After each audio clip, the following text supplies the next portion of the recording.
यही एक turning point है कि जिसमें हमें अपने मैन्युफैक्चरिंग में आना पड़ा। हमारे देश के लिए तो तभी अच्छा होता जो वो लागू ना होता, जिसे हम बोलते हैं रिजर्वेशन। सभी लोग जो है सरकारी नौकरी प्रशासनिक लेवल पे काम किए हैं और हम भी जो है उसी में काम करते हुए आगे बढ़े। प्रॉब्लम देखा और उस प्रॉब्लम में आपको अपॉर्चुनिटी दिखा कि ये तो बहुत बड़ा अपॉर्चुनिटी है। बट इम्पॉर्टेंट है कि आप सही चीज़ें डिलीवर कर। एक्सपोर्ट करना चालू किया, एकाएक एक्सपोर्ट का ऑर्डर बढ़ना चालू हो गया। क्योंकि क्वालिटी प्रोडक्ट है तो नेचुरल है कि आपके पास ऑर्डर ज़्यादा आएंगे। अब ऑर्डर जब ज़्यादा आएंगे तो उसको कैसे मैनेज करेंगे? कोई भी पेड़ जब तक उसमें पानी ना पड़े बड़ा नहीं हो सकता।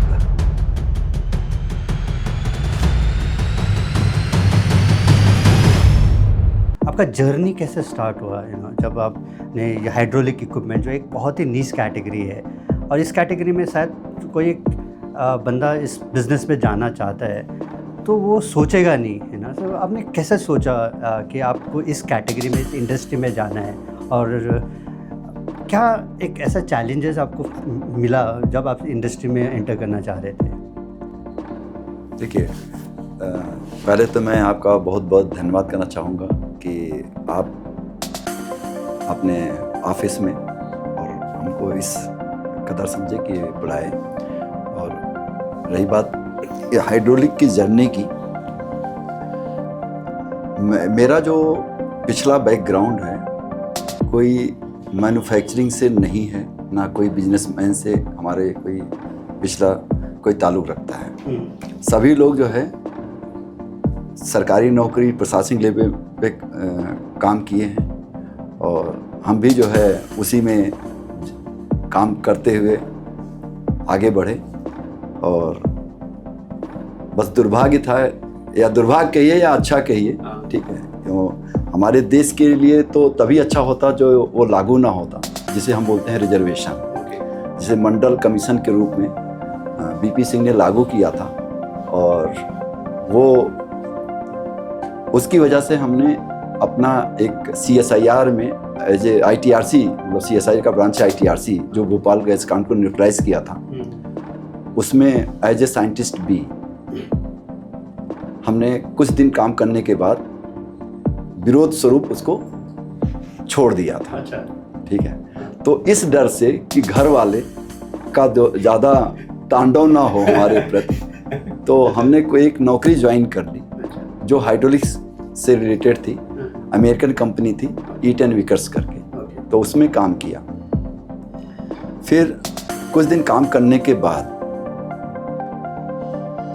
हम एक मैन्युफैक्चरिंग यूनिट थी जिसमें LPG सिलेंडर वगैरह बनते थे, तो उसको ज्वाइन किया और उसमें मुझे थोड़ा काम करने का अच्छा मौका मिला और जिसमें हम अलग अलग टाइप की मशीन डेवलप करना, नेक पॉइंट को सॉल्व करना कि जहाँ पे हमारे प्रोडक्शन में जो नेक पॉइंट क्रिएट हो रहे हैं उनको ठीक करना, ठीक है। इससे उनकी production capacity 500 cylinder per month से लगभग 6000 सिलेंडर पर मंथ तक चली गई, जो हमने लास्ट में 6000 cylinder per month per day बनना चालू हो गया, ठीक है।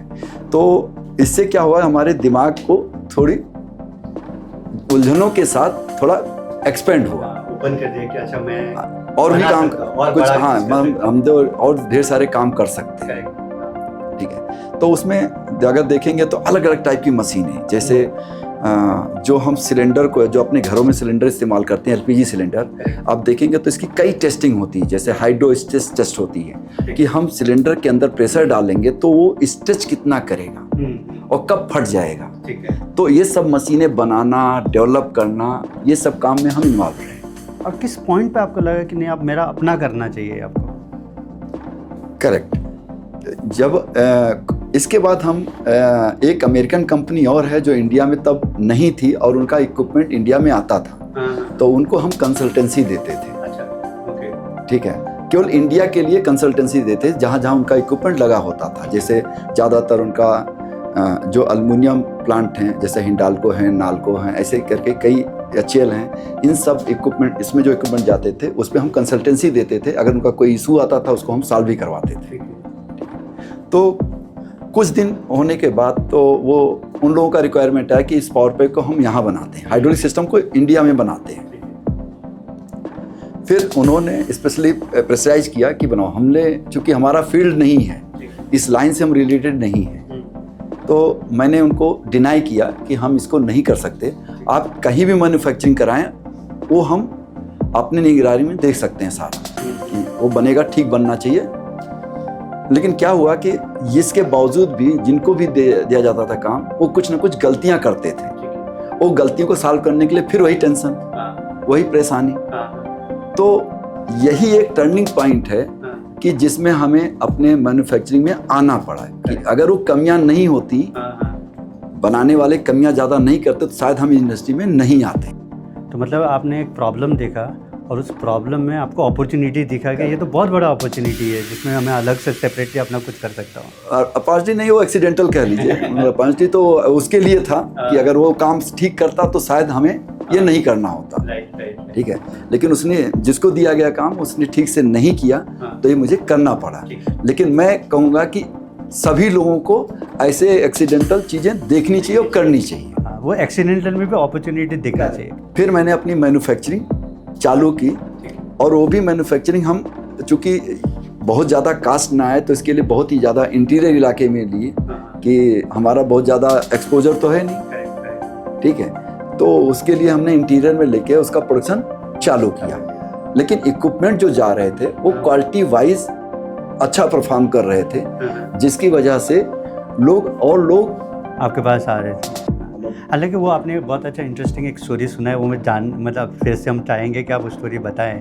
पर उससे पहले ये भी जानना चाहूँगा कि जब आपने स्टार्ट तो किया, पर स्टार्ट करते समय चैलेंजेस तो आए होंगे ना, कि हाँ कुछ तो चैलेंज आया होगा कि हाँ मेरे को बिज़नेस करना तो आता नहीं है ना, मशीन बनाना आता है, पूरा ये एप्लीकेशन बनाना आता है, तो उस समय वर्क मैन पावर कहाँ से लेके आएंगे, और क्योंकि इंडिविजुअल तो नहीं होता, पर जब आप किसी के साथ काम कर रहे हो तो आप उस समय इंडिविजुअल होते हैं, पर आप एक कंपनी चलाएंगे तो काफ़ी सारी चीज़ें चाहिए होगा। तो उसमें कुछ चैलेंजेस क्या है आपको? पहला पावर पैक जो हमने बनाया था, पहले नहीं, करीब 10-11 पावर पैक जो हमने बनाए थे अपने घर के छत के ऊपर, जो हम रहते थे जहाँ पे, उस छत के ऊपर बनाए थे। और जगह नहीं थी, ना कोई रेंट पे जगह नहीं ली थी। उसका क्या है कि हमने उसके जो पार्ट्स हैं वो हमने अलग अलग जगह दे दिए बनने के लिए। वो पार्ट्स आए, अपने ही छत के ऊपर असेंबली किए, टेस्टिंग किए और सप्लाई किए। इवन उसमें इंस्पेक्शन भी था, कस्टमर का इंस्पेक्शन था। कस्टमर ने जो इंस्पेक्शन डेट दिया उससे पहले 10 दिन पहले ही मशीन मैंने रेडी कर दी। तो उन्होंने कहा अगर रेडी हो गई तो डिस्पैच कर दो, और उन्होंने अपने यहाँ इंस्पेक्शन किया, फिर इंस्पेक्शन करने कभी आए नहीं। ठीक है, तो चैलेंजेस तो इसमें आप देखेंगे तो बहुत ही ज़्यादा रही है कि एक तो जगह नहीं है, जगह भी ढूंढनी है, और कस्टमर का भरोसा भी है कि ये बना लेंगे हमारी मशीन अच्छी से। ठीक है, तो अब इससे क्या हुआ कि हमारा मशीन इक्विपमेंट ठीक से जाने लग गया, और हमारे पास सरप्लस पैसा, चूँकि कस्टमर जो है उसको पता है कि मशीन अच्छी बन सकती है, लेकिन ये इनके पास जगह नहीं है, प्रॉब्लम है। तो उन्होंने जैसे मान लो 10 मशीनों का ऑर्डर दिया और 8 महीने 9 महीने में जानी है, उन्हें 10 का पैसा पूरा दे दिया, पहले ही दिए, पूरा पैसा पहले दे दिया कि जिससे फंड की प्रॉब्लम काम करने में ना आए। तो इसका मतलब ये भी एक लर्निंग है कि अगर आपका क्वालिटी अच्छा है ना, और क्वालिटी आप अच्छा प्रोडक्ट डिलीवर करते हैं, तो कस्टमर यही नहीं देखता कि जगह है क्या है, बट इम्पॉर्टेंट है कि आप सही चीज़ें डिलीवर कर रहे हो, है ना। तो आपका डिमांड अपने आप आता है, क्योंकि आपके पास डिमांड का कमी नहीं था, आपके पास रिसोर्सेज की भी कमी नहीं थी, आपके पास स्पेस की खाली कमी थी, है ना। एंड वेयर बायर भी आपको सपोर्ट करने के लिए रेडी है, क्योंकि आप टिपिकली प्रोडक्ट क्वालिटी डिलीवर कर रहे हैं। That's a very good learning for everybody, you know, who is looking at this podcast की फर्स्ट थिंग जो DK सर ने कहा है कि इम्पॉर्टेंट है कि आपको नॉलेज बहुत अच्छा होना चाहिए उस प्रोडक्ट का, और नॉलेज के साथ अगर आप क्वालिटी डिलीवर करेंगे तो आपको और चीज़ें की चिंता करने की ज़रूरत नहीं है। तो DK सर एक थोड़ा पर्सनल क्वेश्चन है इसमें कि आपको उस समय शादी हो गया था या नहीं होता है? नहीं, शादी हो गया था। तो मैं सुमन मैम आपको इसलिए मैंने पूछा कि आपके पास होगा। शादी तो मेरी 1997 में हो गई थी। ठीक है, और हमने काम 2002 में चालू किया। तो जब इन्होंने नौकरी छोड़ दिया, ठीक है, तो आपको डर नहीं लगा ये नौकरी छोड़ के क्या इधर बिजनेस की ओर सोच रहे हैं, घर कैसे चलेगा, बिजनेस आएगा नहीं आएगा, तो आपको कुछ डर लगा या बिल्कुल भी नहीं डर लगा? ये तो पता था ना कि ये काम को आगे ले जाएंगे और मुझे इनके साथ साथ चलना है। जैसे ये आगे बढ़ेंगे वैसे इनके साथ साथ मुझे भी चलना है, तो इसलिए मुझे डर नहीं महसूस हुआ। बिल्कुल भी डर नहीं। और फिर उस समय इनिशियल फेज पे देखिए सर, आप इनका सपोर्ट कितना रहा आपको इस बिज़नेस को स्टेबल करने के लिए? कोई भी पेड़ जब तक उसमें पानी ना पड़े बड़ा नहीं हो सकता। तो ये जो आपके रथ के दो पहिए हैं ना, अगर एक पहिया भी रुक गया तो रथ तो आगे बढ़ेगा ही नहीं। तो बिन के इनके सपोर्ट के कुछ भी आगे नहीं बढ़ सकता, और इनका पूरा सपोर्ट रहा है। अगर हम जीरो से अभी जो भी 50-60 CR कर रहे हैं, तो ये पूरा सपोर्ट आपका उसमें 100% रहा है। वेरी इंटरेस्टिंग स्टोरी है ना, क्योंकि टिपिकली मैं देखता हूँ कि इस जर्नी में रिस्क लेने वाले एक ही बंदे होते हैं, है ना, और फैमिली मेम्बर्स का सपोर्ट बहुत इंपॉर्टेंट है, पर सबको नहीं मिलता। अगर आप सच बताओ तो सबको नहीं मिलता, और आप काफ़ी लकी हैं कि आपका बेटर हाफ हमेशा आपके पीछे है ना। नहीं, इसमें कोई शक नहीं है कि जब आदमी काम करता है तो परिवार की समस्याओं से परे हो जाता है। अगर उस परिवार की समस्याओं को देखेगा तो आगे के काम नहीं कर पाएगा, जिस सिचुएशन हम लोग काम कर रहे हैं, ठीक है। और उसको इन्होंने बढ़िया से संभाला। अगर आप देखेंगे समस्याओं को संभाला, ठीक है, तो बगैर इनके सपोर्ट के तो आगे बढ़ नहीं सकता, ये तो क्लियर है। क्योंकि ये बहुत इम्पॉर्टेंट है, और ग्रोथ तभी होता है जब साथ में मिलके काम होता है, और वो ग्रोथ फास्टर होता है, तभी आप इस मुकाम पे आज पहुँचे। तो देखिए सर, दूसरा आपके साथ ये क्वेश्चन है कि जब एक MSME चीज़ों को देखता है तो पहले उसको क्या ध्यान देना चाहिए? प्रोडक्ट ध्यान देना चाहिए, मार्केटिंग ध्यान देना चाहिए, या मार्केट रिसर्च पहले करना चाहिए, ना? सो अगर किसी को चूज़ करना हो कि उसको स्टार्ट कहाँ से करें, तो आप क्या ना सजेशन देंगे? पहले तो उसको किस फील्ड में जाना है, किस टाइप के प्रोडक्ट पे काम करना है, क्या उसके पास नॉलेज है। अगर नॉलेज नहीं है तो सबसे पहले वो कहीं पे अपने नॉलेज को गेन करे, जाके काम करे। अगर उसको काम करना है तो उस टाइप के प्रोडक्ट पे काम करे और नॉलेज गेन करे। नॉलेज गेन करने के बाद अब उसको खुद ही दिखाई देने लगेगा कि हम कुछ काम कर सकते हैं कि नहीं कर सकते। अब उसके लिए जिस प्रोडक्ट पे वो काम करना चाहता है वो प्रोडक्ट कहाँ कहाँ यूज होता है, मीन्स आपको मार्केट सर्वे करनी पड़ेगी, करना चाहिए। और आपके फेथ वाले लोग कौन हैं जो आपको सपोर्ट कर सकते हैं, उनके साथ मिलके आगे बढ़ना चाहिए। तो आप ये कह रहे हैं कि पहले आप स्किल सेट्स बढ़ाइए, और स्किल सेट्स के लिए कहीं पर भी जिस इंडस्ट्री में आप जाना चाहते हैं वहाँ पर जाके सीखिए, पहला तो। सेकंड, उसके बाद मार्केट रिसर्च कीजिए कि उसका डिमांड कहाँ पर है, कहाँ यूज़ होता है, किस इंडस्ट्री में यूज़ होता है, राइट। एंड देन आप मार्केटिंग के बारे में सोचिए। तो आप ये कह रहे हैं कि पहले स्किल्स, मार्केट रिसर्च, फिर product, and then marketing. This is how. लेकिन प्रोडक्ट क्वालिटी वाइज ही होना चाहिए। क्यों? इसके बाद आपका जो प्रोडक्ट है वो प्रोडक्ट ही आपको सेल करेगा। आपके बिजनेस को प्रोडक्ट ही बढ़ाएगा, तो मीन्स क्वालिटी में जीरो कंप्रोमाइज। अगर क्वालिटी में कोई प्रॉब्लम है, उसको डिस्पैच बिल्कुल नहीं करें। बिकॉज रेफरेंस बहुत एक बड़ा फैक्टर रहता है बिजनेस ग्रो करने के लिए, रेफरल जो कहते हैं, राइट। क्योंकि अगर आपने सही प्रोडक्ट एक बंदे को दिया तो वो आपको 10 बंदे रेफ़र करेंगे, तो उससे ही बिज़नेस ग्रो करता है। और इस जर्नी पे क्योंकि अभी हम देखते हैं गवर्नमेंट काफ़ी सारा इनिशिएटिव ले रहा है ना, बहुत सारे पॉलिसीज़ लेके आ रहे हैं MSME को लेकर। और इसमें आपकी इंडस्ट्री में गवर्नमेंट का क्या सपोर्ट रहा, आपने उसको कैसे अवेल किया, इसके बारे में और थोड़ा और बता सकते हैं? देखिए, मैं अपने बिजनेस में करीब 6-7 साल रन करने के बाद एक बार गवर्नमेंट का हमने कुछ प्राइम मिनिस्टर स्कीम था, प्रधानमंत्री रोजगार योजना के तहत मैंने एक लोन लिया था, और जो बहुत ही ज़्यादा एडवांटेज रहा। मतलब जो इनिशियल फंड होता है उसमें उसने बहुत अच्छा सपोर्ट किया। मीन्स जो लोगों की पेमेंट थोड़ी डिले हो रही थी वो टाइम से जानी चालू हो गई, और इनपुट मटेरियल हमें टाइम से मिलना चालू हो गया, जिसकी वजह से प्रोडक्ट टाइम से डिलीवरी चालू हो गई। ठीक है, तो सभी लोगों को अगर पैसे की प्रॉब्लम आती है तो गवर्नमेंट की कई स्कीमें आती हैं, बहुत स्कीमें हैं, जिसमें आपके पास अगर नॉलेज है, स्किल है, जगह है, तो आप उनको अवेल करके आगे बढ़ सकते हैं। तो बट अभी जो एमएसएमई के जो हम लोग चैलेंजेस देखते हैं ना कि गवर्नमेंट पॉलिसीज़ तो आते हैं, बस ये भाई जो गवर्नमेंट की पॉलिसीज़ हैं वो लोगों तक ठीक से पहुंचती नहीं है। उसका जो गवर्नमेंट का अप्रोच है वो थोड़ा और अच्छा होना चाहिए, जिससे लोगों को पता चले। हमारे हिसाब से अगर ये इंस्टीट्यूट लेवल पे इसको लागू कर दें, बताने का मतलब टीचर को ही जिम्मेदारी दे दें जो स्कीमें आती हैं, कि अगर जो इंडस्ट्री में जाना चाहता है या अपना बिजनेस चालू करना चाहता है, उनके लिए अभी आज की डेट में ये स्कीमें चल रही हैं। हमारे हिसाब से फाइनल ईयर स्टूडेंट को ये उनको अवेयर कराना चाहिए। बट एमएसएमई फिर भी अगर चाहे क्योंकि आप तो ऑलरेडी अवेयर कर चुके हैं बहुत सारे स्कीम्स, तो जाएँ कहाँ? क्योंकि बहुत सारे न्यू जो एज एसएमईज़ है उनको पता ही नहीं है कि मेरे को एमएसएमई प्लेटफॉर्म में जाना चाहिए, वेबसाइट में जाना चाहिए, एसोसिएशन पे जाना चाहिए, गवर्नमेंट से कहाँ पर बात करूँ।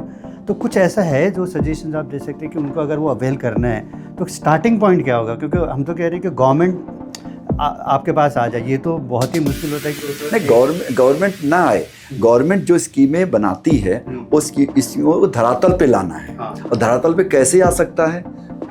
धरातल लाने के लिए इंस्टीट्यूट हो गया, मतलब ढेर सारे जो है मतलब एसोसिएशन बने हुए हैं, ढेर सारे प्लेटफॉर्म हैं, इंडस्ट्रीज हैं। इनके थ्रू वो कैसे आगे बढ़ाएंगे, कैसे जाए, ठीक से कैसे जाए, इस पे ध्यान काम करना चाहिए। तो जो वर्किंग कैपिटल लोन की जो रिक्वायरमेंट होता है एमएसएमई को, ठीक है, कि आपको भी ज़रूरत पड़ा होगा एक टाइम पे कि हाँ मेरा बिज़नेस ग्रो कर रहा है, डिमांड बहुत ज़्यादा आ गया है, तो उस चैलेंज को कभी आपने ऐसा फेस किया? अगर फेस किया उसको ओवरकम कैसे किया आपने? नहीं, जब आप प्रोडक्शन करते हैं, जब आप प्लांट डाल देते हैं तो रिक्वायरमेंट का कुछ पता नहीं होता कब एकाएक बढ़ जाए। जैसे आप एक्सपोर्ट नहीं कर रहे, एक्सपोर्ट करना चालू किए, एकाएक एक्सपोर्ट का ऑर्डर बढ़ना चालू हो गया। क्योंकि क्वालिटी प्रोडक्ट है तो नेचुरल है कि आपके पास ऑर्डर ज़्यादा आएंगे। अब ऑर्डर जब ज़्यादा आएंगे तो उसको कैसे मैनेज करेंगे? आपके पास कई नेक पॉइंट आएंगे। पैसे की भी हो सकता है नेक पॉइंट आए, हो सकता है पैसे की नेक पॉइंट ना हो, कई प्रोडक्ट की नेक पॉइंट हो, मैन पावर की नेक पॉइंट हो। तो जितने भी नेक पॉइंट आपके पास आने वाले हैं उनको कैसे सॉल्व करेंगे? अगर फंड की प्रॉब्लम आती है तो आप बैंक का सहारा लें। बैंक में कई बैंक ऐसे हैं बहुत ही कम पैसे में, इंटरेस्ट में आपको फंडिंग प्रोवाइड कर देते हैं। गवर्नमेंट की कई स्कीमें हैं जिसमें वो फंड प्रोवाइड कर देते हैं। ऐसे मैन पावर की हैं, कई इंस्टीट्यूट से आप मैन पावर ले सकते हैं, ट्रेंड मैन पावर भी ले सकते हैं। अभी तक मतलब बहुत अच्छी तो नहीं है, लेकिन मतलब कुछ संस्थाएं हैं जो ठीक ठाक दे रही हैं। इसमें अगर आप उन कुछ ऐसे संस्थाएं हैं जो आपको नाम बता सकते हैं, इससे क्या होगा कि काफ़ी एमएसएमईज़ को हेल्प मिलेंगे, क्योंकि अभी मैन पावर एक काफ़ी बड़ा इशू बन चुका है, एंड स्पेसिफिकली आफ्टर कोविड के बाद तो काफ़ी ज़्यादा इशू हो गया है। तो अगर man power, technical man power कहीं से चाहिए तो कोई ऐसा प्लेटफॉर्म है जो जहाँ से ले सकते हैं इन लोगों को भी? एमएसएमई जाके वहाँ पर बात करके मिल सकता है, ऐसा कुछ प्लेटफॉर्म आप नाम बता सकते हैं? देखिए, अभी एक जो संस्था बनी थी all India forum of MSME, उसमें अगर देखेंगे मतलब ऐसे कई संस्थाएं, ऐसा नहीं है केवल मैं इसी की बात कर रहा हूँ। All India forum of MSME इसे बोल रहा हूँ कि इसको मैं अच्छी ढंग से जानता हूँ, करता हूँ इस पर। तो all India forum of MSME में देखेंगे तो वो कई बैंकों के थ्रू फंड भी प्रोवाइड करते हैं। इवन आपका ट्रेड इंडिया भी देखेंगे तो उसमें भी हमने देखा कि मतलब कई केसेस में वो फंड का प्रोविज़न दे रखे हैं, आपको बिजनेस का भी प्रोविज़न दे रखे हैं। ठीक है, इसके बाद आप अगर ऑल इंडिया फोरम एमएसएमई में देखेंगे तो वो टेक्निकल मैन पावर अगर आपको चाहिए तो कई इंस्टीट्यूट से उन्होंने कोलैबोरेट कर रखा है, जिससे आपको जिस टाइप का चाहिए उस टाइप के कोर्सेज भी करा देते हैं वो लोग। कि जैसे आपको स्पेसिफिक फील्ड में आपको मैन पावर चाहिए तो उस इंस्टीट्यूट से वो कुछ क्लासेस वो करवा देते हैं, जिससे वो आपको उस लाइन से आपका आदमी आपको ठीक से मिल जाए। तो मतलब कि आपको जिस तरह का चाहिए वो कोर्स रेडी करके ट्रेनिंग दे के आपको बंदे दे देते हैं। ओके, आपने एक्सपोर्ट का जिक्र किया, तो क्योंकि इंडिया से अगर हम 5 ट्रिलियन इकोनॉमी बनना चाहते हैं तो एक्सपोर्ट ही एक बहुत बड़ा फैक्टर प्ले करेगा। जो माना जाता है कि 33% जो है वो एक्सपोर्ट ग्रो करना चाहिए, तभी जाके हम वो 5 ट्रिलियन इकोनॉमी पहुंच पाएंगे। तो जब एक्सपोर्ट करते हैं तो अगर आप बता पाएंगे कि क्या चीज़ें 5 चीज़ें ध्यान देना चाहिए जब आप एक्सपोर्ट करते हैं तो? सर देखिए, एक्सपोर्ट करने में आपका अगर पहले तो गवर्नमेंट की कई स्कीमें हैं कि आप क्वालिटी प्रोडक्ट के साथ ही आप डिस्पैच करें। तो पहला पॉइंट तो क्वालिटी, मतलब नेक पॉइंट है क्वालिटी। क्वालिटी इशू नहीं आनी चाहिए, क्वालिटी प्रोडक्ट ही होना चाहिए। दूसरा है टाइम डिलीवरी।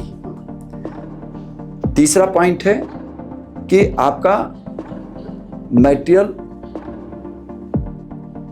पार्टी को टाइम से मतलब शिपमेंट पहुंच जाए।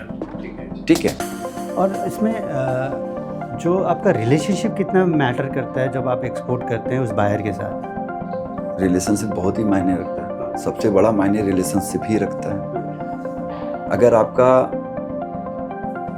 रिलेशनशिप आपके 3-4 टाइप से, जैसे आपके टेक्निकली रिलेशन बहुत स्ट्रांग होने चाहिए, प्रोडक्ट वाइज भी रिलेशन स्ट्रांग होने चाहिए, इवन म्यूचुअल इंजीनियरिंग पॉइंट से भी स्ट्रांग होने चाहिए। क्योंकि आपका प्रोडक्ट टेक्निकल है तो इसमें आफ्टर सेल्स सर्विस भी बहुत इंपॉर्टेंट फैक्टर रहता है। तो आप लोग ये क्या, जब आप प्रोडक्ट देते हैं तो उसमें आफ्टर सेल्स सर्विस ऐड करके देते हैं या आप लोग नहीं खाली प्रोडक्ट ही खाली डिलीवर करते हैं? नहीं, देखिए नॉर्मली क्या होता है कि अगर हम लोग एक्सपोर्ट कर रहे हैं, चूँकि ये इंजीनियरिंग आइटम है, कभी कोई प्रॉब्लम आ गई तो सर्विस देनी है। उसके लिए हम लोग क्या करते हैं कि वहाँ साइटों पे ऑलरेडी हमारे फील्ड के जो लोग होते हैं उनके साथ टाई अप रखते हैं कुछ, कि जिससे वो उसको सर्विस दिया जा सके। दूसरा, ऑनलाइन सर्विसेज हमेशा ओपन रहती हैं कि कभी भी दिया जा सके।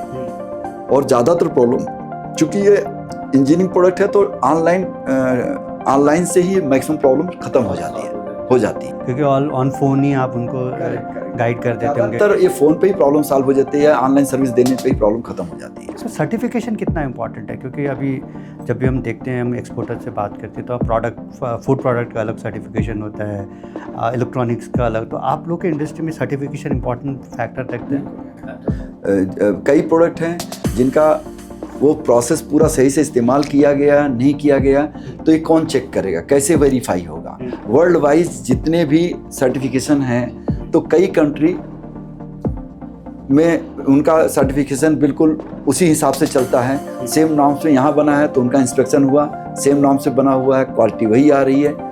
तो इसलिए सर्टिफिकेशन तो हमारे हिसाब से बहुत ही ज़रूरी है। और कंसर्न सर्टिफिकेशन बहुत ज़रूरी है, जिससे उसका डाटा 100% मैच करे। तो आई थिंक जो मैं आपसे समझ पा रहा हूँ कि पहले तो quality, timely delivery, shipment time में होना चाहिए, रिलेशनशिप अच्छा होना चाहिए, सर्टिफिकेशन अच्छा होना चाहिए, एंड टेक्निकल अगर है तो टेक्निकल सपोर्ट जो है वो एक्सट्रीमली 24/7 हम दे पाएँ। तो आई थिंक अगर ये चीज़ें ध्यान दें तो एक्सपोर्ट अच्छा कर सकते हैं और एक्सपोर्ट में आपको अच्छे बायर्स भी मिल सकते हैं। तो सुमन मैम, क्योंकि सर आप एक्सपोर्ट भी कर रहे हैं, बिजनेस भी ग्रो कर रहे हैं, पर अभी आप इनके बिज़नेस में किस तरह से सपोर्ट कर रहे हैं? किस एरियाज़ पे आप देखते हैं ना इनके बिज़नेस में भी? अधिकतर मैं ये करती हूँ कि जो लड़कियाँ हैं, लेडीज़ें हैं, वो ज़्यादा से ज़्यादा इस काम को आके करें, हाँ सीखें और करें, मतलब जो भी है आगे वो बढ़ें। सो women empowerment I think it's very good thought. अभी ऐसा नहीं है। सुमन मैम ने इस बार बहुत ज़्यादा ही कई लड़कियों को ट्रेनिंग भी दी है। और इवन अभी गांव पे एक अचार बनाने का काम चालू किया, जिसमें कई लड़कियों को इन्वॉल्व किया, जिससे वो लोग आगे बढ़ें और भी कई प्रोडक्ट पे काम कर रहे हैं। तो एक तो एम्पावरमेंट हो गया, एक सक्षम भी बना रहे हैं आप उनको, है ना? Very good. खुद अपने पैरों पे खड़ी हों और आगे काम को ले जाएं। तो काफ़ी आपका नोबल जॉब है ये तो। और प्लस क्योंकि आप कह रहे हैं कि आप सारा ह्यूमन रिसोर्सेस आप देख रहे हैं, क्योंकि सर तो सोच सकते हैं कि बाहर ला सकते हैं, मशीन कैसे बन सकता है, बट जो पीपल मैनेजमेंट मेरे को लगता है कि ये बैकबोन होता है, क्योंकि आपको बस आपका जो पीपल आपके साथ है, ठीक है, और वो एक साथ मिल के टुगेदर एज ए टीम काम कर रहा है, तभी बिजनेस ग्रो कर सकता है। क्योंकि एंड ये बहुत क्रिटिकल इम्पॉर्टेंट है। अभी पर्यावरण दिवस था जिसमें पौधे वगैरह लगाने थे, तो उसका भी कराया गया कंपनी में। अच्छा। तो नहीं पेड़ जो है हर साल 80-90 पेड़ 100 पेड़ मिनिमम लगाते हैं, और कई बार 2000-2500 पेड़ तक भी लगवाते हैं। ठीक है। तो अभी देखेंगे तो IMT इंडस्ट्री कुछ दिन के बाद आपको ग्रीनरी खूब मिलेगी, वहाँ पे ग्रीनरी खूब मिलेगी। तो सर तो ट्रैवल करते रहते होंगे ना, बिजी रहते होंगे, बट क्योंकि ये अपने आप में एक इंस्पिरेशन है ना, क्योंकि उन्होंने एक अच्छा छोटे से शहर से लखनऊ से आके फिर अपने एक जॉब छोड़ के फिर एक यहाँ पर एक कंपनी खोला। तो आपको उनका क्या ऐसा एक चीज़ है जो आपको इंस्पायर करता है? ये हाँ, हम तो थोड़ी दूर का सोचते हैं, बहुत आगे का सोचते हैं। अच्छा। और उस काम को ये आगे बढ़ने के लिए हमको भी प्रेरित करते हैं, और जितने जो इनसे जुड़े हुए हैं उन लोग को भी कहते हैं कि आप और आगे का मतलब सोचो। और जैसे ये हम लोग के साथ हैं, मतलब वैसे ही ये जितने इन लोग के साथ मतलब जुड़े हुए हैं उन लोग के साथ भी इनका नेचर वैसे ही है। Very nice. तो ये सबको सीखना बहुत ज़रूरी है। First is forward thinking, if you have to grow and become big, forward thinking बहुत इंपॉर्टेंट है। MSMEs को ये नहीं सोचना चाहिए कि मैं अब यहाँ पर पहुँच गया हूँ तो मैं बहुत बड़ा कंपनी बन गया हूँ। हम लोग को ये सोचना चाहिए कि अगले 5 साल 10 साल में ये इंडस्ट्री किधर जा रहा है, और उसको सोचकर उस स्पीड में बढ़ना चाहिए। सेकंड, जो सुमन ने बताया कि कैसे वो टीम को एक एज अ फैमिली रख रहे हैं। There is no difference between my family and the office family. तो वन फैमिली होना बहुत इंपॉर्टेंट है, because that's how as a SME आप ग्रो कर सकते हैं।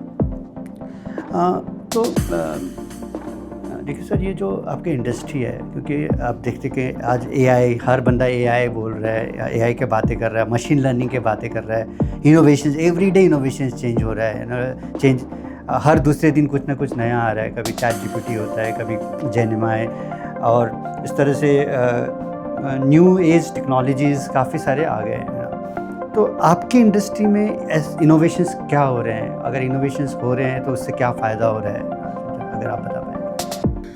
अगर आप देखें जो हाइड्रोलिक्स इंडस्ट्री में एक होता है कि एक हम लोग हमेशा पढ़ते हैं इंजीनियरिंग में, energy neither can be created neither can be destroy, मतलब एक फॉर्म से दूसरे फॉर्म में चली जाएगी। तो अगर हम कहें कि यह पानी का गिलास है, हमने उठाया और रख दिया, तो इसमें एक फिक्स है कि कितनी एनर्जी कंज्यूम करेगा ये। अगर हमने अब इसको काम करने के लिए हम कुछ भी अरेंजमेंट डाल सकते हैं, कोई एक सिलेंडर लगाया, ऊपर किया नीचे किया, ठीक है।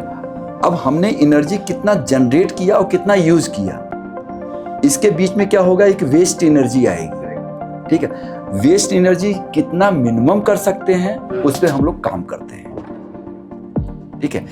तो ज़्यादातर हम लोग एनर्जी सेविंग सिस्टम पे ही काम करते हैं। इससे क्या है कि एक्चुअल एनर्जी जितना मुझे कंज्यूम करना है उतना ही हम जनरेट करें, केवल अब हमारा लॉस क्या आएगा, एफिशिएंसी, ठीक है। तो जितना एफिशिएंसी लॉस में आएगा वही हीट के रूप में कन्वर्ट होगा या लॉस के रूप में कन्वर्ट होगा। तो नॉर्मली हम आजकल क्या करते हैं, हम लोग एनर्जी को स्टोर कर लेते हैं, स्टोर की हुई एनर्जी से काम करते हैं, और स्टोर करने के लिए हम सिस्टम चला लेते हैं, ठीक है। जैसे घरों में क्या करते हैं, एक इन्वर्टर लगाया, इन्वर्टर में क्या हम चार्ज कर लिए, अब चार्ज किया हुआ सिस्टम से हम सिस्टम चला रहे हैं, ठीक है। अब हमें एक्चुअल में जो चलाना है वो चलाएं, और जो चार्ज करना है, तो इससे हमारी वेस्टेज कम हो गई। ऐसे ही इस अपनी इंडस्ट्री में है कि एक्चुअल में एनर्जी जो हमें यूज करना, अगर हमने उतना ही जनरेट किया तो हमें कोई कूलिंग सिस्टम लगाने की ज़रूरत नहीं।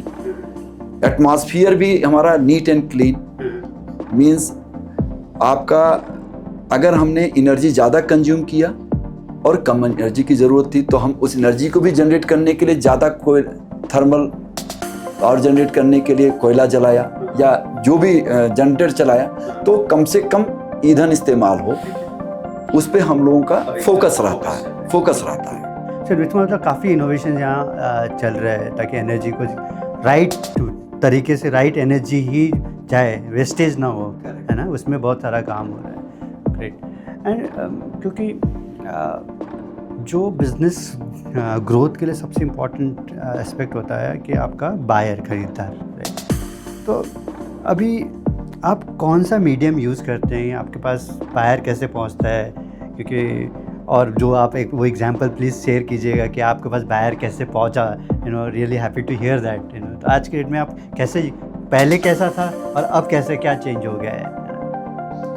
देखिए, बायर जो है आपके पास, अगर आपके पास टेक्नोलॉजी है, इनोवेशन है, तो बायर अपने आप पहुंचेगा, ढूंढ के पहुंचेगा। लेकिन अगर आपके पास टेक्नोलॉजी, इनोवेशन नहीं है, पुराने ढर्रे पे चल रहे हैं, तो आपसे जो आप वाला यूजर है वो भी दूर हटता चला जाएगा। ये यूनिवर्सल है, ठीक है। मैं आपको एक वाकया बताता हूँ कि मैं इंडस्ट्री, अभी हम लोग सेल्स का आदमी नहीं है, हम लोगों के पास एक भी सेल्स का आदमी नहीं है, ठीक है। और इसके बावजूद भी हम लोग अभी भी कई ऐसे हैं कि जो ऑर्डर बना के भेजते हैं, लेकिन उसमें वैल्यू लिख के नहीं भेजते कि आप जो बना देंगे वो सही है। मतलब इतना फेथ है लोगों में, मतलब सिस्टम का पीओ बना के भेज देंगे लेकिन उसकी वैल्यू नहीं लिखेंगे, मतलब बनने के बाद वैल्यू लिख दो, क्या आया है। ऐसे भी कस्टमर हैं, मीन्स इतना फेथ है उसमें। तो अब बताइए, मुझे सेल्स आदमी की रखने की ज़रूरत है या नहीं है? आप तो इस पॉइंट से भी देख सकते हैं। लेकिन अभी भी मैं गॉड गिफ्टेड है कि अभी तक हमारे पास सेल्स का आदमी कोई नहीं है। ये जो है, एक वाकया बताऊं कि एक बहुत ही बड़ी कंपनी, जो जर्मन कंपनी है, और वो इंडिया में अपना प्लांट डाल के काम कर रही है, लेकिन वो जर्मन को ही ऑर्डर देती है, स्पेसिफिक वो जर्मन को ही ऑर्डर देती है, इंडिया से काम नहीं करती है। हमेशा डरती है कि पता नहीं क्या क्वालिटी मिलेगा, कैसे मिलेगा, कैसे नहीं मिलेगा। और एक बार उनको क्या हुआ कि उनका सिस्टम पूरा रेडी, उन्होंने ऑर्डर किया, 12 महीने की डिलीवरी थी, 16-17 महीने पे डिलीवरी नहीं मिली। 16-17 महीने पे डिलीवरी ना मिलने से क्या हुआ, उनका 8-9 करोड़ की मशीन रेडी है, लेकिन वो डिस्पैच नहीं कर सकते, पैसा उनका पूरा फंसा हुआ। उन्होंने अपनी इंक्वायरी फ्लोट की नॉर्मल मार्केट में कि चलो देखते हैं कोई बना सकता है। वो इंक्वायरियाँ मेरे पास कई लोगों से आई, और चूंकि उसमें टेक्निकल क्लियरिफिकेशन की ज़रूरत पड़ रही थी, तो हमने उन लोगों से मांगी और वो देने में असमर्थ रहे। उसमें क्या हुआ कि एक्चुअल यूज़र कई लोगों को अप्रोच करने लगा, किसी से बात किया तो किसी ने उसको मेरा भी नंबर दे दिया। और मज़े की बात है, वो जर्मन जो है केवल नंबर लेके और नंबर के सारे बिना फ़ोन किए इंटीरियर गिरा के मेरे पास पहुंच गया। अब मैं तो मतलब आश्चर्य रहा कि ऐसा ये बहुत ही स्पेशल शख्स होगा जो नंबर से पहुंच गया बिना पूछे, बिना बात किए। अब पता नहीं वो क्या टेक्नोलॉजी इस्तेमाल किया है उसके पास, हमारी, इसका मतलब हमारे यहाँ से अच्छी टेक्नोलॉजी उसके पास है। मैं भी बड़ा आश्चर्यचकित हुआ, साथ में मतलब जिज्ञासा हुई कि चलो भाई इससे अब मिलते ही हैं बढ़िया से, ठीक है। उसने वही सिस्टम जो सभी से इंक्वायरी आई थी वही रखा हमारे पास। फिर मैंने अपनी बात रखी, भाई ये सिस्टम तो बन जाएगा, लेकिन इसमें मुझे बहुत डिटेल इंजीनियरिंग में जाना है, और जो इसको यूज कर रहा है, जो बना रहा है, वो सब लोग इसमें इन्वॉल्व हों, एक बार पूरा एप्लीकेशन क्लियर हो। तैयार हुए, हम लोग गए वहाँ पे, और उनकी इंक्वायरी के हिसाब से पूरा सिस्टम एक ब्लैक बोर्ड पे उनके पूरा बनाया गया, और उनको भी सिस्टम अब क्लियर होना चालू हो गया कि कैसे कैसे अब ये काम करेगा, क्योंकि काम उन्हीं का है। सिस्टम भी वही बता रहे हैं कि हमें अब ये करना है, अब ये करना है, ऐसे करना है, ये एक्यूरेसी चाहिए, ठीक है। तो वो चीज़ उस पर ड्रा होती चली गई, और फाइनली एक सर्किट क्रिएट हो गई। अब सर्किट क्रिएट होने के बाद फिर मैंने उसको डिटेल इंजीनियरिंग के साथ उनको ब्रीफ किया। स्पेशल कमेंट आया कि हम लोग इतने दिनों से मशीन बना रहे हैं, लेकिन पहली बार हमको इसका क्लियर हुआ कि हाइड्रोलिक कैसे काम करता है, ठीक है। और हम बहुत गहराई से इस मशीन में लगे हुए हैं, लेकिन आज क्लियर हुआ, ठीक है। फिर इसके बाद उसकी प्राइसिंग पे बात आई, तो मुझे डर लगा कि ये अंग्रेज हैं और ये बहुत तंग करेंगे, तो मैंने जानबूझ के उसकी प्राइस थोड़ी ज़्यादा रखी, जिससे मतलब जो ये लोग तंग करेंगे वो पैसा कंपनसेट हो जाएगा, ठीक है। लेकिन उन्होंने कभी ज़िंदगी में तंग नहीं किया, और जो उसकी प्राइस रखी हमने, वो मैं आपको ओपन कर देता हूँ, 3,20,000 थी। और वो 34 लाख का परचेज कर रहे थे। अच्छा, 34 लाख का जो परचेज कर रहे थे वो अपने सिस्टम को कभी अपडेट ही नहीं किए। जो बाबा दादा आजम के ज़माने की सर्किट चल रही थी उसी को चलाए जा रहे थे। ठीक है, तो अब वो जो सर्किट हमने बनाई वो उनके मशीन में लगाई, मशीन में ही इनबिल्ट हो गई वो, मतलब बहुत ज़्यादा बड़ी सिस्टम की ज़रूरत नहीं थी जो वो बनाते थे। इसके बाद वो मशीन चलाई, परफेक्ट चलने लग गई। अब वो हमारे पास तब से, मतलब ये हम 2008-9 की बात कर रहे हैं, और टिल डेट कभी वो हाइड्रोलिक्स की किसी को इंक्वायरी ही नहीं की। ठीक है, वो सारा इंक्वायरी आपके पास आती है। हाँ। इवन वो जर्मनी भी लेके जाते हैं, इंडिया में भी यूज करते हैं और चाइना में भी भेजते हैं। लेकिन चाइना वालों ने नकल कर लिया, उन्होंने अपना डेवलप कर लिया, लेकिन जर्मनी और इंडिया भी इस्तेमाल कर रहा है। Very nice. आई थिंक बहुत अच्छा एक लर्निंग ये है कि बहुत इम्पॉर्टेंट है, अगर आप गुड क्वालिटी प्रोडक्ट बनाते हो और अगर आपके पास उस प्रोडक्ट के टेक्निकल एस्पेक्ट काफ़ी अच्छा नॉलेज है तो बायर आपको ढूंढते हुए आएगा रादर देन आप बायर के पास जाओगे। सेकंड, बिकॉज आपने क्वालिटी प्रोडक्ट दिया और आपके स्किल सेट्स पे बायर का बहुत कॉन्फिडेंस है, वो स्टिकीनेस रहेगा, वो बायर आपके साथ बहुत दिन तक जुड़े रहेगा।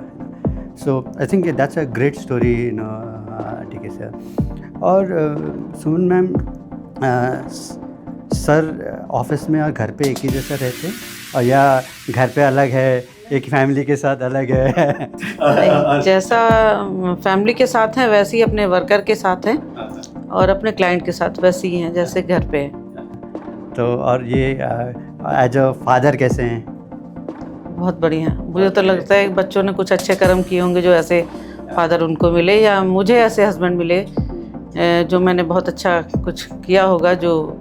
ओके, नहीं, क्योंकि ये बहुत इम्पॉर्टेंट है। मैं क्योंकि हमारे जो MSMEs है उनके पीछे बहुत सारी स्टोरीज़ होता है ना, और उसका स्टोरीज़ के पीछे सबसे इम्पॉर्टेंट जो मेरे को अभी भी लगता है कि फैमिली है ना। क्योंकि मैं भी अपने जब टीम से बात करता हूँ ना, और जब मेरे सेल्स टीम है स्पेसिफिकली, मैं उसका नाम इसलिए कि वो लोग बाहर जा रहे हैं, धूप में जा रहे हैं ना, तो उसके पीछे क्या होता है कि उनके फैमिली मेम्बर्स होते हैं, है ना। मैं एक छोटा सा एग्जांपल मैं भी देना चाहूँगा, क्योंकि मैं मुंबई में ट्रैवल कर रहा था और एक एग्जीक्यूटिव मेरे साथ बैठा हुआ था, और मैंने उससे पूछा कि तू घर कितने बजे पहुँचता है? तो उसने कहा कि सर मैं ना मुंबई में तो मैं घर 11 बजे पहुँचता हूँ। बट 11 बजे जब पहुँचता हूँ ना तो मेरा मम्मा मेरे लिए वेट किया होता है खाने के साथ, है ना। तो आई मीन उसके जो बंदा मामा वेट कर रहा है शाम को, क्योंकि बेटा वापस आएगा और वो नेक्स्ट डे ऑफिस जाएगा, पर वो आएगा उसकी वजह से हम लोग, बिकॉज उनका सपोर्ट है तब जाके ट्रेडिडिया ग्रो कर रहा है। So that's what I wanted to इसकी MSMEs है उनके पीछे बहुत सारे लोगों का हाथ है ना, ठीक है सर, कि फैमिली है, उनके फ्रेंड्स हैं, ऑफिस के लोग हैं, है ना। और जो स्टोरी आपको सबको पता होना चाहिए। अब हम आते हैं हमारे जो पॉडकास्ट के आखिरी उस पर, कि आपने इतने सारे चीज़ें करे, तो आप जो नए MSMEs जो इस कैटेगरी में आना चाह रहे हैं ना, तो उनको आप क्या सजेशन देंगे कि वो क्या करना चाहिए, क्या ध्यान देना चाहिए? देखिए, नए MSME जो है बहुत ही जब भी बिजनेस में आए बहुत खुले दिमाग से आए, कंसिस्ट होके ना आए, डर के ना आए। पहली बात तो डर को जीवन से निकाल दें, खुल के आए, काम करें। हाइड्रोलिक में सपोर्ट के लिए हम तो हमेशा खड़े हैं, और जितने लोग जितना काम करना चाहते हैं करें, हम उनके साथ सपोर्ट हमेशा देके खड़े रहेंगे।